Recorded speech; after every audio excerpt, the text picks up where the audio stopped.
Cell হৈছিল যদি দ্বিতীয় সেলৰ ডিটখন হেৰাই যায় তেতিয়া হলে প্ৰথম আৰু তৃতীয় মানুহজনে যদি লগ লাগি লয় আৰু কয় যে মই দ্বিতীয়জনক সেল কৰাই নাছিলো তেতিয়া প্ৰথম আৰু তৃতীয়জনৰ সেলটোই প্ৰথম সেল ধৰণে দেখা যাব এই গুটেইবোৰ অসুবিধাৰ প্ৰতি লক্ষ্য ৰাখি আমি NGDRS পোৰ্টেলত এটা ব্যৱস্থা কৰিছিলো যে আমি ইয়াতে বহি বিভিন্ন ধৰণৰ ডিড আমি নিজে বনাব পাৰিম বা উকিল সকলেও বনাই দিব পাৰিব আমি নিজেও বনাব পাৰিম ডিডখন ইয়াৰ জৰিয়তে আমি সৰকাৰি কাৰ্যালয়লৈ প্ৰেৰণ কৰিব পাৰিম সৰকাৰি কাৰ্যালয়ে নিৰ্দিষ্ট সময় দিব সেই সময়ত দুই পক্ষ উপস্থিত থাকিব ডিডত ডিজিটেল পদ্ধতিৰে স্বাক্ষৰ হ'ব আৰু ডিডখন সদায়ৰ বাবে NGDRS পোৰ্টেলত সংৰক্ষিত হ'ব ই এটা ভুক্তভোগী আমি যি সকলে ইয়াৰ ভুক্তভোগী নহয় তেওঁলোকৰ কাৰণে ই বহুত ডাঙৰ এটা কথা নহব পাৰে বা যি সকল ভুক্তভোগী তেওঁলোকৰ কাৰণে ই এটা বহুত ডাঙৰ সমস্যাৰ সমাধান বুলি ক'ব পাৰি আজিৰ পৰা অসমত ই-ডিড প্ৰক্ৰিয়া আৰু ই-ডিডৰ সৈতে জড়িত ইলেক্ট্ৰনিক পঞ্জীয়ন ব্যৱস্থা আৰম্ভ হ'ব এটা স্থায়ী ৰেকৰ্ড নিৰ্মাণ হ'ব দ্বিতীয়তে আপোনালোকে জানে যে সময়ে সময়ে অসম চৰকাৰে ৰাজহ সংক্ৰান্তীয় গোচৰবিলাক নিষ্পত্তি কৰিবৰ কাৰণে আমি ৰাজহ আদালতৰ ব্যৱস্থা ৰাখিছো কিন্তু ৰাজহ আদালতৰ গোটেই ব্যৱস্থাটো মেনুৱেল আছিল এতিয়া আমি গোটেই ৰাজহ আদালতৰ গোচৰখিনি আমি এটা পোৰ্টেলৰ জৰিয়তে মেনেজ কৰিম আমি গোচৰ নিজেই পঞ্জীয়ন কৰিব পাৰিম ঘৰত বহি নিজেই ঘৰত বহি ৰাজহ আদালতৰ ডেট আমি গম পাম আৰু যিয়ে আমাৰ সিদ্ধান্ত নহওক কিয় সিদ্ধান্তটো এই পোৰ্টেলতে স্থায়ীভাৱে সংৰক্ষিত হ'ব তাৰ মানে ৰাজহ আদালতৰ end to end from the time of registration of the case and up to the judgement delivery এই গোটেই ব্যৱস্থাটোক ৰেভিনিউ কোৰ্ট কেছ মেনেজমেণ্ট সিস্টেমৰ জৰিয়তে আমি ইয়াত এক প্ৰকাৰ ক'ব গ'লে আমি স্থায়ীভাৱে ইয়াক ৰাখি থোৱাৰ ব্যৱস্থা কৰিম সেই ৰেভিনিউ কোৰ্ট মেনেজমেণ্ট সিস্টেমটো আমি যোৱা 3.5 বছৰত কৰি অহা ৰাজহ বিভাগৰ যি সংস্কাৰ সেই সংস্কাৰত ই এক গুৰুত্বপূৰ্ণ ভূমিকা গ্ৰহণ কৰিব আমি আশা কৰোঁ যে ইয়াৰ ফলত ৰাজহ আদালতত মানুহ বেছিকৈ আহিব পঞ্জীয়ন বাঢ়িব আৰু গোটেই ৰেকৰ্ডটো আমি স্থায়ীভাৱে ৰাখিব পাৰিম আৰু গোটেই ডেট কেতিয়া পাব সময় কেতিয়া পাব কোৰ্ট কেতিয়া যাব লাগিব গোটেই বস্তুটো সিস্টেম জেনাৰেটেড হ'ব অটোমেটিক হ'ব গতিকে মানুহে আৰু খা খবৰ লৈ থাকিবৰ বাবে প্ৰয়োজন নহব ই সৰকাৰখনক ৰাইজৰ বহু ওচৰলৈকে ওচৰ চপাই লৈ যাব মই ৰাজহ বিভাগৰ মন্ত্ৰী কেশৱ মহন্ত ডাঙৰীয়া আৰু ৰাজহ বিভাগৰ বিষয়া কৰ্মচাৰীসকলক এই দুইটা সংস্কাৰৰ বাবে বহুত বহুত ধন্যবাদ আৰু অভিনন্দন জনাইছো আজি আমাৰ অনুষ্ঠানৰ এক মূল লক্ষ্য আছিল মুখ্যমন্ত্ৰীৰ আত্মনিৰ্ভৰ অভিযান আপোনালোকে জানে যে ৰাজ্য চৰকাৰৰ বাজেটত আমি ঘোষণা কৰিছিলো যে 2 লাখ যুৱকক আমি আত্মসংস্থাপনৰ বাবে 2 লাখ টকাৰ আমি সহায় বা সাহায্য আমি দিম আৰু তাৰ মূল ধাৰণাটো হ'ব যে 1 লাখ সাহায্য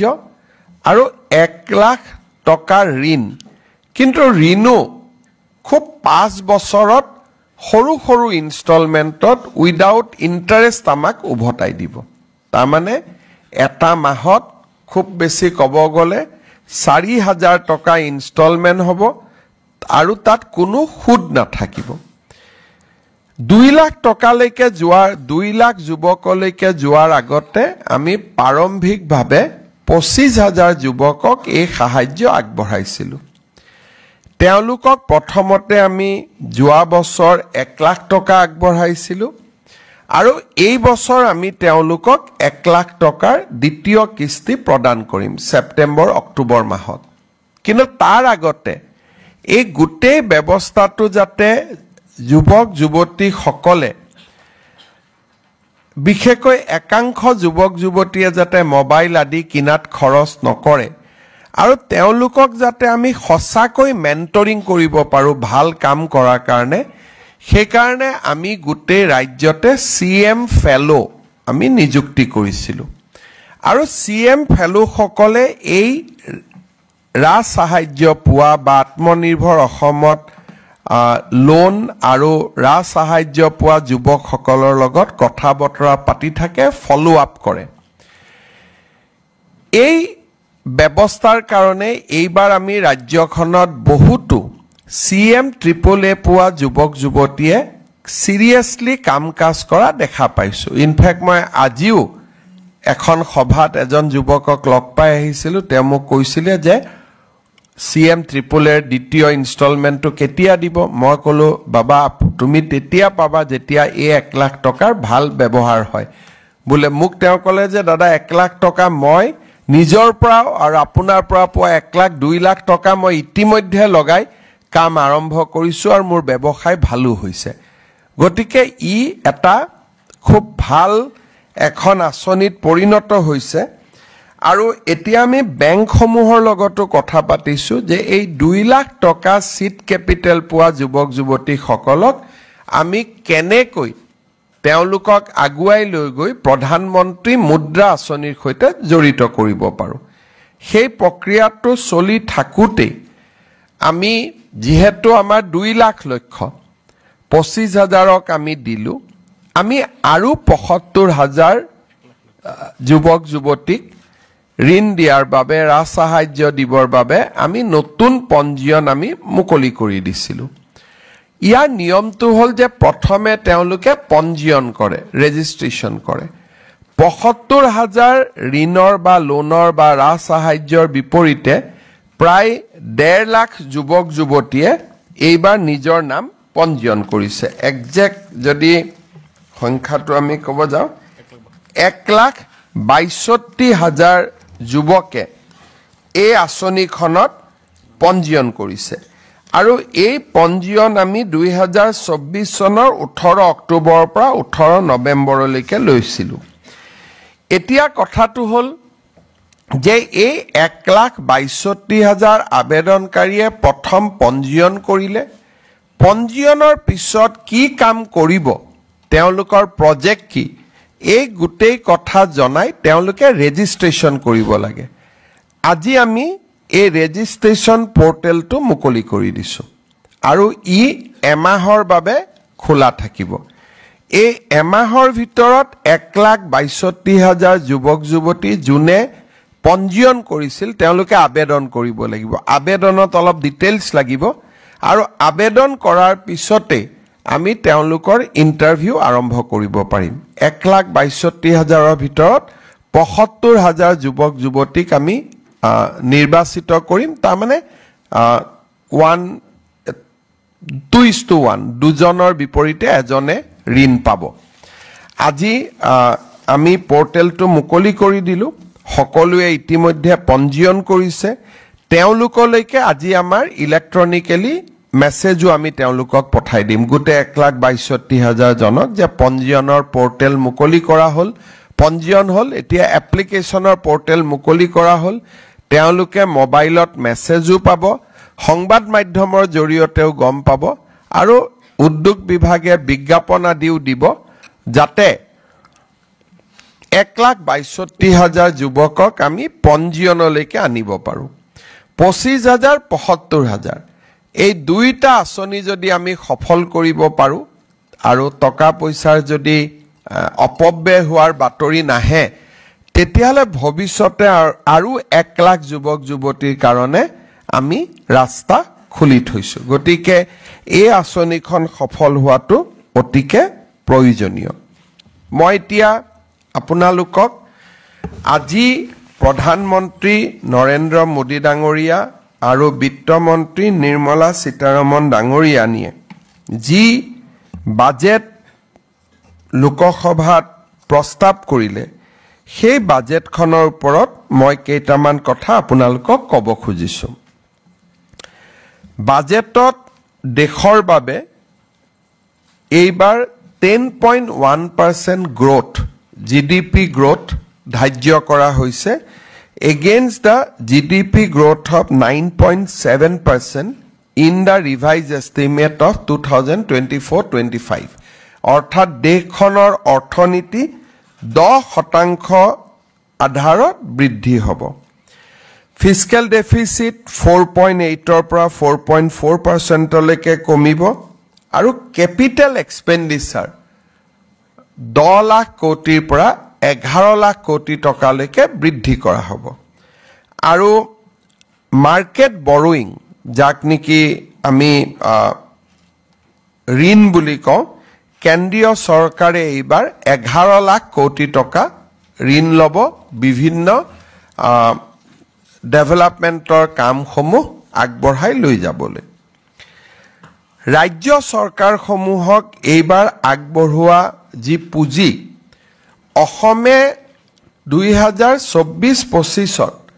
ট্যাক্স ডিভলিউশনৰ জৰিয়তে আমি 40,000 কোটি টকা লাভ কৰিছিলো এইবাৰ কেন্দ্ৰীয় বাজেটত এই পুঁজিৰ পৰিমাণ 44,500 কোটি টকা ধাৰ্য কৰা হৈছে অৰ্থাৎ আমাৰ ৰাজ্যখনলৈকে অতিৰিক্তভাৱে 4,500 কোটি টকা আমাৰ ৰাজ্যলৈ অহা বছৰ আহিব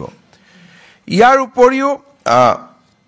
ভাৰত চৰকাৰে ৰাজ্যসমূহক এটা বিশেষ ঋণ দিয়ে যি ঋণ 50 বছৰ পিছত উভতাই দিব লাগিব আৰু ঋণৰ সুদ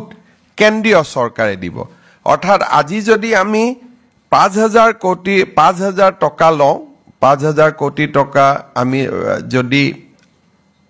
হাতত লওঁ 50 বছৰ পিছত ইয়াৰ মূল্যটো 200 কোটিও নাথাকে গৈ বিকজ অফ ইনফ্লেশন হেকাৰণে যদিও নামত লোন ই এক প্ৰকাৰ গ্ৰান্ট আৰু এই দিশত যোৱাবাৰ ভাৰত চৰকাৰে গোটেই দেশৰ ৰাজ্যসমূহৰ বাবে 1.5 লাখ কোটি টকাৰ ব্যৱস্থা কৰিছিল এইবাৰো একে ধন তেওঁলোকে বাজেটত ৰাখিছে ফলত ভাৰতৰ ৰাজ্যসমূহ যথেষ্ট পৰিমাণে উপকৃত হ'ব বিশেষকৈ ক্যাপিটাল এক্সপেন্ডিচাৰ আমাৰ ৰাজ্যৰ স্তৰতো বাঢ়িব এইবাৰ বাজেটৰ এটা মুখ্য দিশ হৈছে যে মধ্যবিত্ত আৰু নিম্ন মধ্যবিত্ত সমাজলৈ সকাহ 12 লাখ টকাৰ লৈকে আমাৰ কোনো ৰাইজে এতিয়াৰ পৰা ইনকাম ট্যাক্স দিব নালাগিব 12 লাখ টকা লৈকে ইনকাম ট্যাক্স ৰেহাই দিয়াৰ মিনিংটো হৈছে যে তৃতীয় আৰু চতুৰ্থ শ্ৰেণীৰ কোনো কৰ্মচাৰীয়ে এতিয়া ইনকাম ট্যাক্স দিব নালাগে জুনে মাহত 1 লাখ টকা দৰমহা পায় তেওঁলোকেহে ইনকাম ট্যাক্স দিব লাগিব তানে 12 লাখ টকা বছৰ আৰু মাহত 1 লাখ টকা উপাৰ্জন নকৰা কোনো ব্যক্তি এইবাৰ আৰু আয়কৰ দিব নালাগে ইয়াৰ ফলত মই এক প্ৰকাৰ দেখা পাওঁ যে আমাৰ সৰকাৰী কৰ্মচাৰী প্ৰায় সকলোৱে ট্যাক্স আউটাৰ পৰা যাৰ বহুত দিন চাকৰি হোৱা নাই বিশেষকৈ নতুনকৈ চাকৰিত যোগদান কৰা 5 বছৰ 10 বছৰ 15 বছৰ চাকৰি কৰা কোনো লোকে ইনকাম ট্যাক্স দিব নালাগিব ব্যক্তিগত খণ্ডটো উদ্যোগসমূহতো কাম কৰা খুব কম মানুহে ইনকাম ট্যাক্স দিব লাগিব এক প্ৰকাৰ খুব ভাল ফাৰ্স্ট ক্লাস কন্ট্ৰাক্ট নকৰা বা ভাল কোনোবাই ব্যৱসায় নকৰিলে ইনকাম ট্যাক্স দিয়াৰ প্ৰয়োজনীয়তাটো বহু পৰিমাণে নোহোৱা হ'ব ই ভাৰতৰ মধ্যবিত্ত সমাজখনলৈ এক বিশাল সকাহ যদি আপোনালোকে কংগ্ৰেছ চৰকাৰৰ দিনত চাই 75 বছৰ বা 60 বছৰ তেওঁলোকে চৰকাৰ চলোৱাৰ পিছত ইয়াক 3 লাখ টকা লৈকেহে লৈ যাব পাৰিছিল মোদী ডাঙৰীয়াই প্ৰথমতে 5 লাখ তাৰ পিছত 7 লাখ এতিয়া 12 লাখ টকালৈকে ইনকাম টেক্সৰ পৰা সাধাৰণ ৰাইজক ৰেহাই দি মধ্যবিত্ত সমাজখনলৈ এক বহুত ডাঙৰ সকাহ দিবলৈ সক্ষম হ'ল এই বাজেটত অসমৰ কাৰণে দুটা বিশেষ গুৰুত্বপূৰ্ণ ঘোষণাই আমাক সকলোকে আনন্দিত কৰিছে আমাৰ ৰাজ্যত উদ্যোগীকৰণৰ এটা নতুন বাতাবৰণ টাটাৰ সেমিকন্ডাক্টৰ ইণ্ডাষ্ট্ৰি দি আৰম্ভ হৈছিল আৰু বহুতৰ মনত ধাৰণা আছিল যে এটা কিবা কৰি আহিলে আৰু শেষ আৰম্ভণি শেষ কিন্তু ইয়াক আমি মেইনটেইন কৰিব পাৰিছো ২৭,০০০ কোটি টকা বেৰে সেমিকন্ডাক্টৰ ইণ্ডাষ্ট্ৰি অহাৰ পিছত এইবাৰ প্ৰায় ১২,০০০ কোটি টকা বেৰে এডভান্টেজ আসাম 2.0 প্ৰাৰম্ভণিতে আমাৰ হিন্দুস্তান ফাৰ্টিলাইজাৰ কৰ্পোৰেচনক নতুন ধৰণে নিৰ্মাণ কৰা বা ব্ৰহ্মপুত্ৰ ভেলী ফাৰ্টিলাইজাৰ কৰ্পোৰেচনক নতুন ধৰণে নিৰ্মাণ কৰাৰ ঘোষণা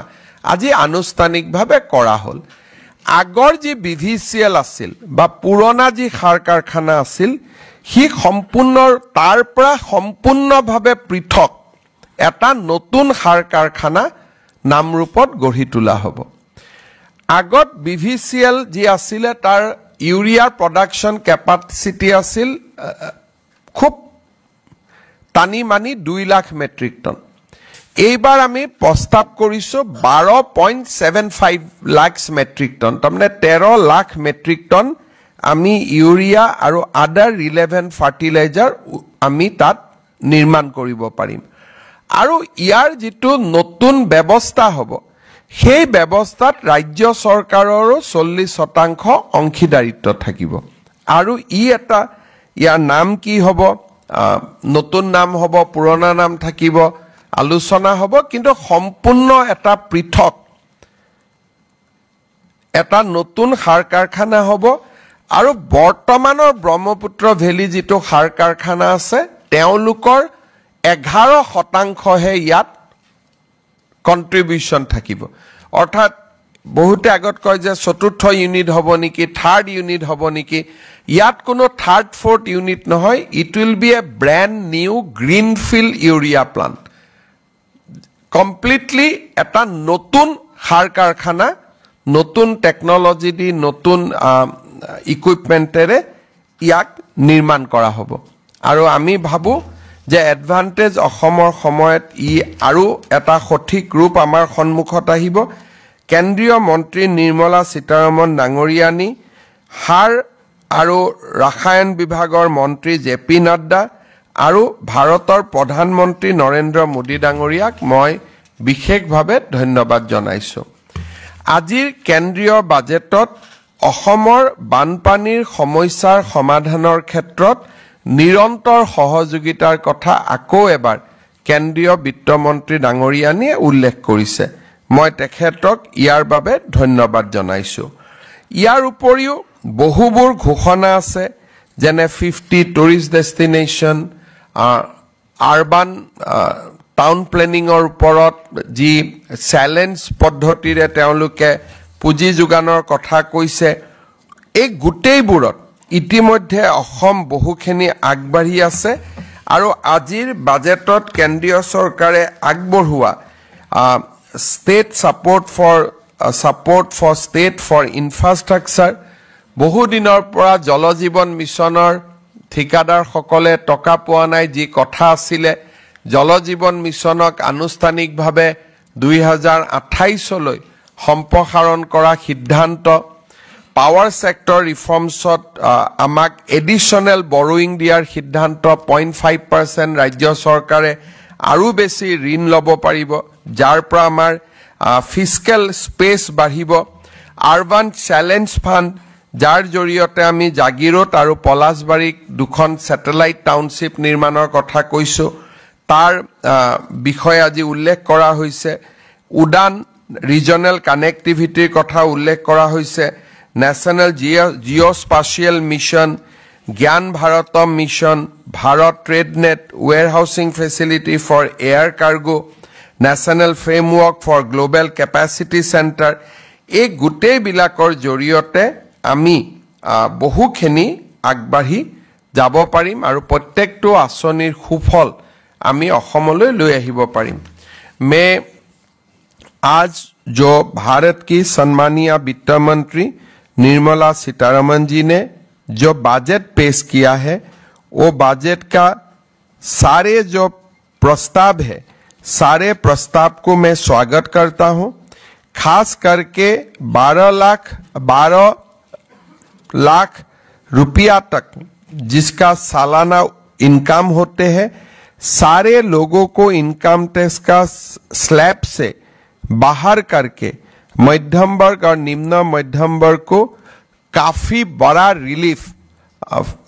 central finance minister Shrimati Nirmala Sitharaman ji ने दिए हैं। मैं इसका कारण फाइनेंस मिनिस्टर जी को बहुत बहुत धन्यवाद देता हूं, निर्मला जी को बहुत बहुत धन्यवाद देता हूं। असम में एक 12,70,000 मेट्रिक टन कैपेसिटी वाले एक फर्टिलाइजर फैक्ट्री निर्माण का बाद बजट में घोषणा किया गया है। ये हमारे इंडस्ट्रियलाइजेशन प्रोसेस को बहुत बड़ा ताकत देगा। मैं निर्मला जी को ये फर्टिलाइजर प्लान के कारण भी बहुत बहुत धन्यवाद देता हूं। साथ में डिवोल्यूशन में जो फंड है, इसको 13% इंक्रीज किया गया है। कैपिटल के लिए जो हमारे 50 साल का जो 0 इंटरेस्ट वाला लोन है, इसको भी कंटिन्यू करने के लिए भारत सरकार ने निर्णय लिया है। पावर सेक्टर रिफॉर्म का अनुसार 0.05% of GSDP additional borrowing state को देने का बात किया है। Urban challenge fund 1 lakh crore रुपया से निर्माण करने का बात किया गया है। जल जीवन मिशन को एक्सटेंड किया गया है। एक बहुत ही अच्छा एंड बहुत ही जनहितैषी बजट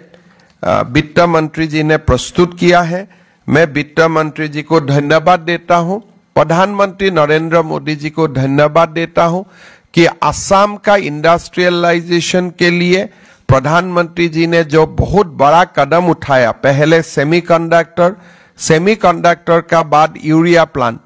लगता है जो हम सपना में भी हमारे ये सब नहीं होते थे। हमारे जो असम वासियों का जो सपना थे, सपना से भी 2 कदम आगे जाके प्रधानमंत्री जी ने असम और उत्तर पूर्व का विकास के लिए काम शुरू किया है। मैं प्रधानमंत्री जी को बहुत बहुत धन्यवाद देता हूं। आपनालोके जदि किबा खुदिब खोजे खुदिब। Mr. Chief Minister, a very happy birthday to you.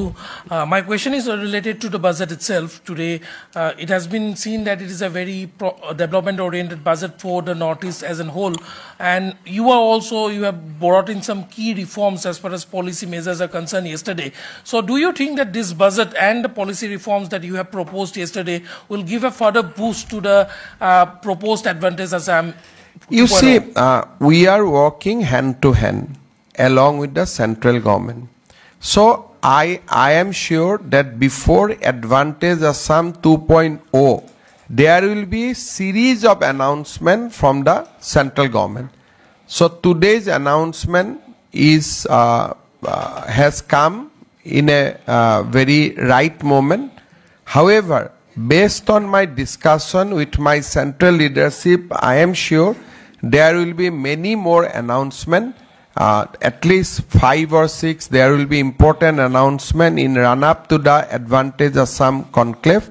And I am sure that both investment and infrastructure in both count, Assam will have a lot of reason to smile, and we will continue to do that. So far as our policy is concerned, I'd like to again stress the word double engine. So the entire idea of Prime Minister is to ensure that both state and central government work together. So all our policy decisions are complementary to the policy decision of the central government. So whatever central government announced, we supplement that, we complement that, and we try to ensure that its impact is more visible in less period of time. Honorable Chief Minister, first of all, happy birthday. And secondly, will you explain it? Is it happened that in this budget, the fund allocated to BTR region is been less, and in compared to Karbi Anglong where it is increased, and Dima Hasao? You see, central government doesn't allocate any budget to BTR, Karbi Anglong and Dima Hasao. The budget is allocated by the state government. So, state government, before deciding the budgets, we invite BTR, Karbi Anglong, Dima Hasao, everybody for a discussion. And then we allocate budgets. But for hill area, as construction of road building is very challenging, so obviously we allocate more money to Hills Council, or we give more money to hill area, because the cost of construction in plains and hills are different. So if you can construct 1 kilometer road with 1 crore in Guwahati, Kamrup, Nalbari, Kokrajhar, you need 1.30 crores in Dima Hasao. So state government always judiciously act, because we need to ensure equitable development in all our council area.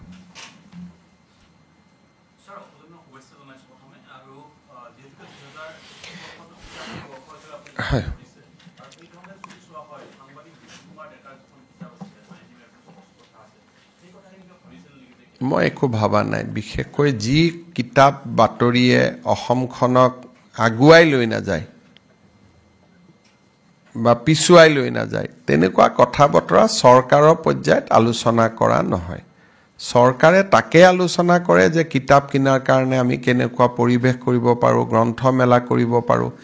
এতিয়া সাংবাদিক বিজু ডেকাই কি লিখিছে কি লিখা নাই মোৰ নলেজতো নাই, আৰু মই কেতিয়াও এবিলাকৰ ওপৰত কথাও পাতা নাই।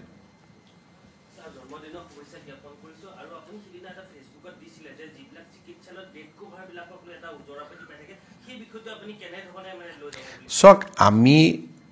সব কথাটো কৰা সম্ভৱ নহয়, কিন্তু গুৱাহাটী মেডিকেল কলেজ আৰু নলবাৰী মেডিকেল কলেজত আমি এটা নতুন আঁচনি লৈছো যে প্ৰত্যেক দিনৰ বেড কভাৰত সেই বাৰটো লিখা ৰাখিব। তেতিয়া এজন পেচেণ্টে ক'ব পাৰিব যে আজিটো বুধবাৰ, গতিকে বেডশিটখনত বুধবাৰ লিখা থাকিব লাগে। নেক্সট দিনা বৃহস্পতিবাৰ লিখা থাকিব। তাৰ মিনিং এইটোৱে হ'ব যে এখন বেড কভাৰ দুদিন ইউজ নহ'ব, এখন বেড কভাৰ এদিনে ইউজ হ'ব। কিন্তু সকলো হস্পিটালত এইটো কৰা সম্ভৱো নহয়, কাৰণ তাৰ কাৰণে ৱাশ্বিঙৰ চিষ্টেম লাগিব, বহুত বেছি চাফ চিকুণতা লাগিব। আমি অসমৰ মেডিকেল কলেজখিনিত এই ব্যৱস্থাটো প্ৰৱৰ্তন কৰাৰ বাবে চিন্তা কৰিছো, আৰু ইতিমধ্যে নলবাৰী আৰু গুৱাহাটী মেডিকেল কলেজত ইয়াক প্ৰৱৰ্তন কৰা হৈছে। Happy birthday, sir. This is my question related to union budget. LOP leader Rahul Gandhi has stated that budget is a temporary band-aid to a bullet wound, and it is a very short-sighted budget. So what will be your reaction? I think Congress party should not criticize this budget at all. They should see how much they have granted relief to the middle class. Even after ruling our country for 60 years, they could not increase the slab of income tax relief beyond ₹5 lakhs. Today, Honorable Union Finance Minister has not only exempted middle class, both lower middle class, upper middle class, from the tax net, giving a huge relief. She also granted more devolution to the states. She has talked about various technology. She talks about agriculture, and she has reduced prices of various medicines related to the cancer treatment. So this budget has everything for agriculturists, for farmers, for workers, for students, for states, for middle class, for lower middle class. So I think these comments are politically motivated, reflects Rahul zero knowledge on the economy of a country.